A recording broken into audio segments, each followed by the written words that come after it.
സംബന്ധിച്ചുള്ള പഠനങ്ങളും ചർച്ചകളുമാണ് ഗുരുകുല കൺവെൻഷൻ ഉയർത്തിപ്പിടിക്കുന്നത്. അതാണ് മറ്റ് കൺവെൻഷനുകളിൽ നിന്നും ഗുരുകുല കൺവെൻഷനെ വ്യത്യസ്തമാക്കുന്നത് എന്ന് ഞാൻ സൂചിപ്പിച്ചത്. നമ്മുടെ രാജ്യത്ത്, ലോകത്ത് ധാരാളം ആധ്യാത്മിക ആചാര്യന്മാർ ജനിക്കുകയും അവർക്ക് കണ്ടെത്തുവാൻ കഴിഞ്ഞിട്ടുള്ള മഹത്തായ കാഴ്ചപ്പാടുകൾ, ദർശനങ്ങൾ ഈ സമൂഹത്തിൽ അവർ സമർപ്പിച്ചിട്ടുണ്ട്.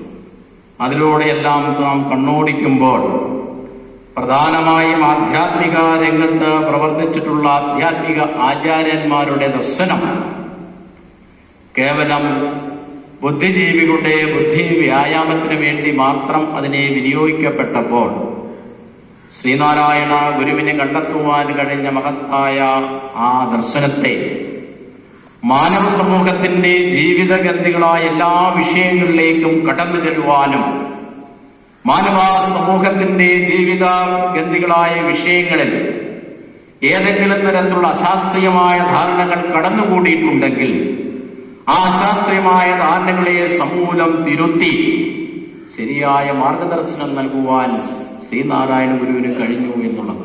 ഇവിടെയാണ് ഗുരുവിന്റെ മഹത്തായ ദർശനത്തിന്റെ പ്രസക്തിയും പ്രാധാന്യവും. ഇവിടെ സൂചിപ്പിക്കുകയുണ്ടായി, ആധ്യാത്മിക ആചാര്യന്മാരുടെ ദർശനത്തിന്റെ ആകത്തുക എന്ന് പറയുന്നത് ബ്രഹ്മസത്യം ജഗത് മിഥ്യ എന്നു. ഇവിടെ ബ്രഹ്മം മാത്രമാണ് സത്യമായിട്ടുള്ളതെന്നും ഈ കാണുന്ന പ്രാപഞ്ചിക വിഷയങ്ങളെല്ലാം മിഥ്യയാണെന്നും പറഞ്ഞുകൊണ്ട് ഈ പ്രാപഞ്ചിക വിഷയത്തിൽ നിന്നുള്ള ഒളിച്ചോട്ടമല്ല ഗുരു നമ്മെ പഠിപ്പിച്ചിട്ടുള്ളത്. സകലതുമുള്ളതു തന്നെ തത്വചിന്ത ഗ്രഹണത് സർവവും ഏകമായി ഗ്രഹിക്കും എന്ന് ആത്മോപദേശ സദകത്തിലൂടെ ശ്രീനാരായണ ഗുരുദേവൻ നമ്മെ പഠിപ്പിച്ചു. ഇതാണ് ശ്രീനാരായണ ഗുരുവിന്റെ മഹത്വപൂർണമായ മാനവിക ദർശനം.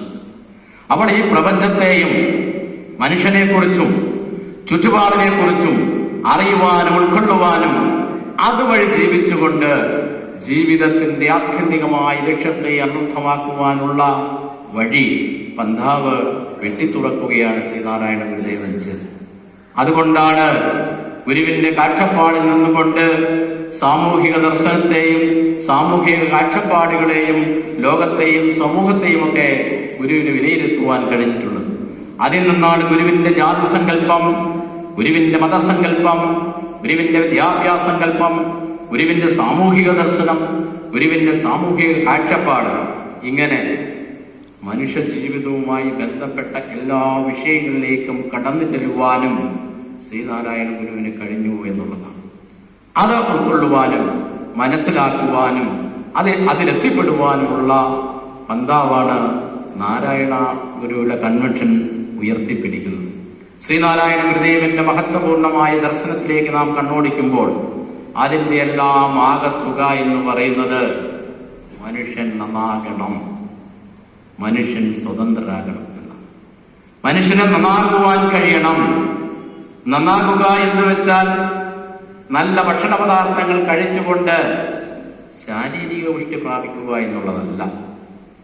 നന്നാകുക എന്ന് വെച്ചാൽ മാനസികപരമായി, ചിന്താപരമായി, ദൈക്ഷണികപരമായി ഒക്കെ നമുക്ക് നന്നാകുവാൻ കഴിയണം.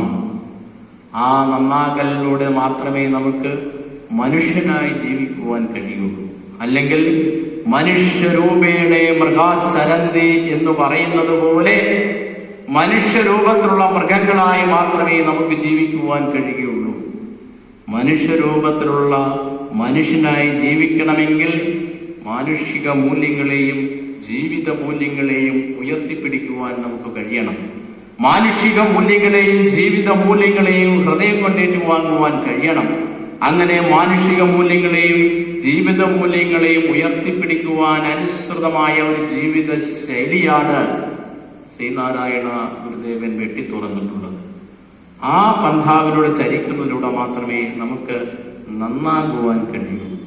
അടുത്തതായി നമുക്ക് സ്വതന്ത്രരാകുവാൻ കഴിയണം. നാം പലവിധത്തിലുള്ള ബന്ധനത്തിൽ പെട്ടുഴരുകയാണ്. ഈ ബന്ധത്തിന്റെയും ബന്ധനത്തിന്റെയും അടിസ്ഥാന കാരണം എന്ന് പറയുന്നത് അജ്ഞാനമാണ്. അജ്ഞാനത്തെ മാറ്റി ജ്ഞാനത്തിന്റെ പ്രകാശം കൊണ്ട് ആത്മതയെ മാറ്റുന്നതിലൂടെ മാത്രമേ സ്വതന്ത്രത കൈവരിക്കുവാൻ കഴിയൂ. അപ്പോൾ ഞാൻ പറഞ്ഞ നന്നാകലിന്റെയും സ്വതന്ത്രതയുടെയും ആ പന്താവിലേക്ക് ചരിച്ചുകൊണ്ട് അത് സ്വായത്തമാക്കുവാൻ ഒരു പ്രധാനമായും 2 മാർഗങ്ങളാണ് നമ്മെ പഠിപ്പിച്ചത്. ഒന്നാമതായി ഉപാസനാ മാർഗം, രണ്ടാമതായി വിചാരമാർഗം. ഉപാസനാ മാർഗത്തിലൂടെ, ഈശ്വര ചിന്തയിലൂടെ, ഈശ്വര സ്മരണയിലൂടെ, ഈശ്വര പ്രാർത്ഥനയിലൂടെ മനുഷ്യ മനസ്സിന്റെ ഹൃദയത്തെയും മനസ്സിനെയും പരിപക്വമാക്കുവാൻ ഉതകുമാറുള്ള കർമ്മകാണ്ഡം ശ്രീനാരായണ ഗുരുദേവൻ സൃഷ്ടിക്കുകയുണ്ടായി. ശ്രീനാരായണ ഗുരുവിന്റെ നവോത്ഥാന പ്രവർത്തനം തുടക്കം കുറിച്ചത് 1888 അരുവിപ്പുറം പ്രസിസ്റ്റോട് കൂടിയായിരുന്നു എന്ന് നമുക്കറിയാം. 1888 മുതൽ ശ്രീനാരായണ ഗുരുദേവൻ മഹാസമാധിസ്ഥനാകുന്ന 1928 വരെയുള്ള 4 പതിറ്റാണ്ട് കാലത്തെ അല്ലെങ്കിൽ 40 വർഷക്കാലത്തെ ഗുരുവിന്റെ കർമ്മകാണ്ഡം പരിശോധിക്കുമ്പോൾ പ്രധാനമായും ക്ഷേത്രങ്ങളെ കേന്ദ്രീകരിച്ചുകൊണ്ട് വിവിധ രൂപത്തിലും സങ്കല്പത്തിലുമുള്ള ക്ഷേത്ര പ്രതിഷ്ഠകൾ നിർവഹിച്ചുകൊണ്ടുള്ള ഒരു കർമ്മകാണ്ഡമായിരുന്നു ശ്രീനാരായണ ഗുരുദേവന്റെ കർമ്മകാണ്ഡം എന്ന് കാണുവാൻ കഴിയും. ആ ക്ഷേത്ര പ്രതിഷ്ഠ എന്ന് കേൾക്കുമ്പോൾ നാം ധരിച്ചു വെച്ചിരിക്കുന്ന പൗരാണിക ക്ഷേത്ര സങ്കല്പത്തിൽ നിന്ന് വ്യതിചലിച്ചുകൊണ്ട് ഉള്ള ഒരു ക്ഷേത്ര സങ്കല്പമായിരുന്നു ഗുരുവിനുണ്ടായിരുന്നത്. അതുകൊണ്ടാണ് വിഗ്രഹ പ്രതിഷ്ഠ നിർവഹിച്ച 1888 നെയ്യാറിലെ ശങ്കരൻകുഴിയിൽ നിന്ന് മുങ്ങിയെടുത്ത ശിലാവിഗ്രഹം ഗുരുവിന്റെ നെഞ്ചോട് ചേർത്ത് പ്രാർത്ഥിച്ചുകൊണ്ട് അരുവിപ്പുറത്തെ കിഴക്കേപ്പാറയിൽ പ്രതിഷ്ഠിച്ചതിനു ശേഷം ഗുരുദേവൻ തൃക്കൈകൾ കൊണ്ട് പച്ചിലച്ചാറുകൾ കൊണ്ട് ആ പാറപ്പുറത്ത് എഴുതി വെച്ച സന്ദേശത്തിൽ പറഞ്ഞത് ദൈവത്തെക്കുറിച്ചോ ദേവാലയത്തെക്കുറിച്ചോ ആയിരുന്നില്ല.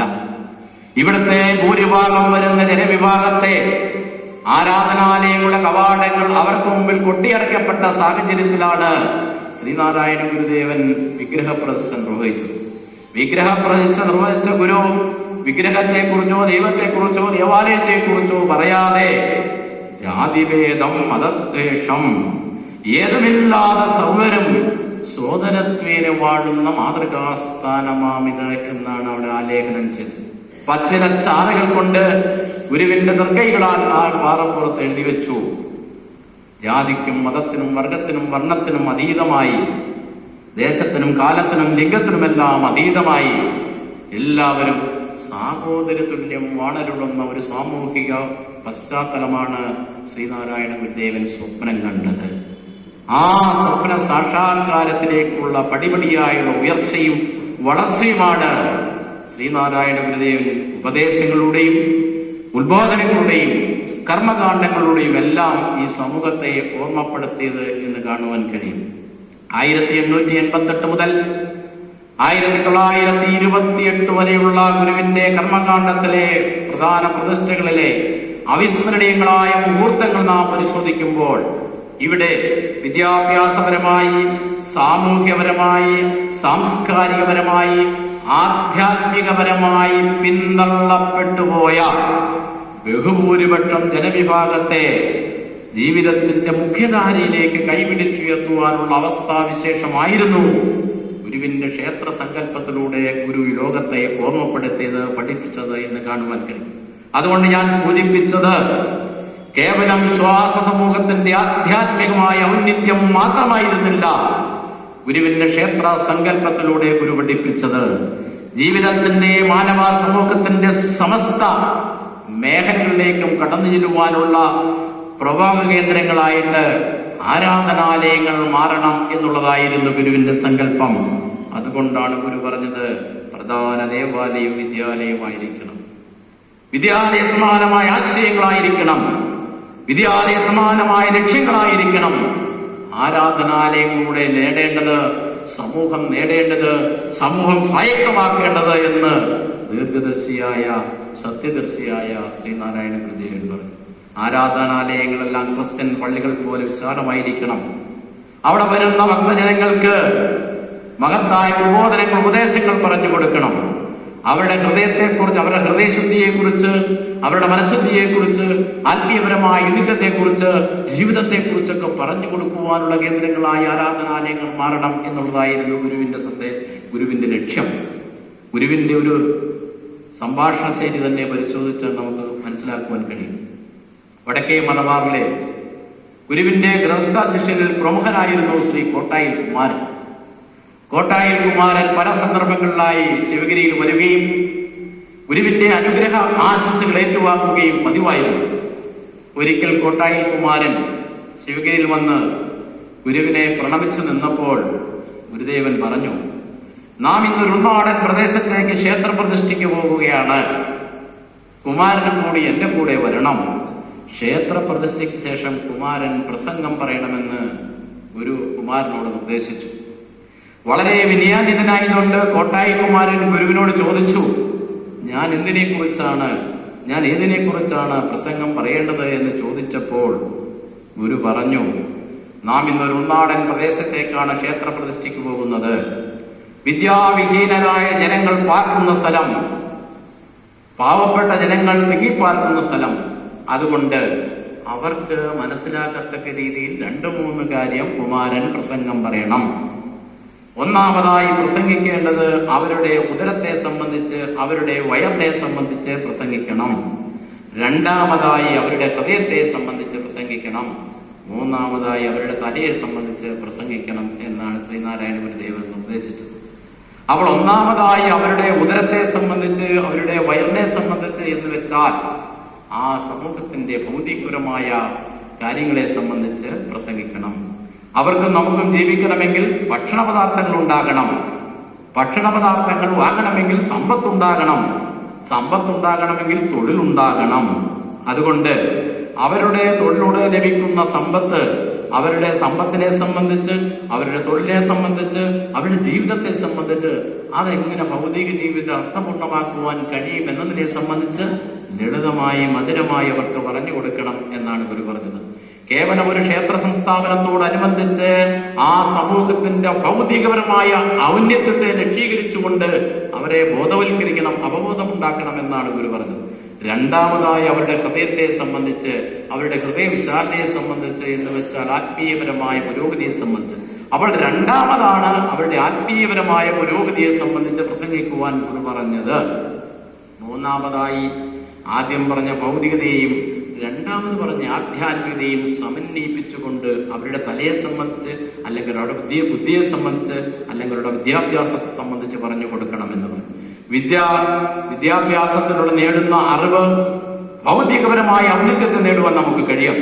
വിദ്യ നൽകുന്ന വിവേകം ആത്മീയപരമായ ഔന്നത്യം നേടുവാൻ കഴിയും. അതുകൊണ്ട് ആദ്യം പറഞ്ഞ ഭൗതികതയെയും രണ്ടാമത് പറഞ്ഞ ആധ്യാത്മികതയും സമന്വയിപ്പിച്ചുകൊണ്ട് പ്രസംഗിക്കുവാൻ ഗുരു ആവശ്യപ്പെടുകയാണ്. അപ്പോൾ എത്രമാത്രം വിശാലമായ സങ്കല്പമായിരുന്നു കേവലം ആരാധനാലയത്തോട്, ദേവാലയത്തോട് ഗുരുവിനുണ്ടായിരുന്നത് എന്ന് സൂചിപ്പിക്കുവാൻ വേണ്ടിയാണ് ഞാൻ സൂചിപ്പിച്ചത്. കേവലം ആത്മീയ പുരോഗതിയോടൊപ്പം തന്നെ ആത്മീയ അടിത്തറയിൽ നിന്നുകൊണ്ട് മനുഷ്യനാകാനും മനുഷ്യൻ നന്നാകാനും ഒന്നാകാനുമുള്ള അവസ്ഥാവിശേഷം സംജാതമാകണം. അപ്പൊ ഗുരുവിന്റെ വിചാരമാർഗത്തിലൂടെ സഞ്ചരിച്ചുകൊണ്ട് നമ്മുടെ അസ്തിത്വത്തെ, നമ്മുടെ ഉന്മയെ, അതായത് ആത്മീയതയെ കണ്ടെത്തിക്കൊണ്ട് മനുഷ്യനെ സ്നേഹിക്കുവാനും സഹോദരതുല്യം കാണുവാനും പ്രകൃതിയെ സ്നേഹിക്കുവാനും സമൂഹത്തെ സ്നേഹിക്കുവാനും ഈ സമൂഹത്തെ ഒന്നായി കാണുവാനുള്ള അവസ്ഥാവിശേഷം സൃഷ്ടിക്കുവാനും ഉതകുമാറാൻ ഉള്ള ഉത്ബോധനങ്ങളും ഉപദേശങ്ങളുമാണ് ശ്രീനാരായണ ഗുരുദേവ കൃതികളിലൂടെയും ഉത്ബോധനങ്ങളിലെയും ഉപദേശങ്ങളിലൂടെയും നമുക്ക് നേടിത്തന്നിട്ടുള്ളത്. ഇന്ന് 7 പതിറ്റാണ്ടിലേറെയായി തുടർന്നു വരുന്ന ഒരു പ്രസ്ഥാനമാണ് ഗുരുകുല കൺവെൻഷൻ. അപ്പോൾ ഈ മേഖലയിൽ, ഗുരുവിന്റെ ദാർശനിക മേഖലയിൽ ജനഹൃദയങ്ങളിലേക്ക് അത് പകർന്നു കൊടുക്കുവാൻ ഒട്ടേറെ പ്രവർത്തനങ്ങൾ കാഴ്ചവെക്കുവാൻ നാരായണ ഗുരുകുലത്തിന് കഴിഞ്ഞിട്ടുണ്ട്. നടരാജ ഗുരു, തുടർന്ന് ഗുരു നിത്യചൈതന്യയും മുനി നാരായണ പ്രസാദ് സ്വാമികളും ഉൾപ്പെടെയുള്ള ഗുരു പരമ്പര ചെയ്തിട്ടുള്ള മഹത്തായ സേവനങ്ങളെ ഇവിടെ നന്ദിപൂർവ്വം സ്മരിക്കാതെ വയ്യ.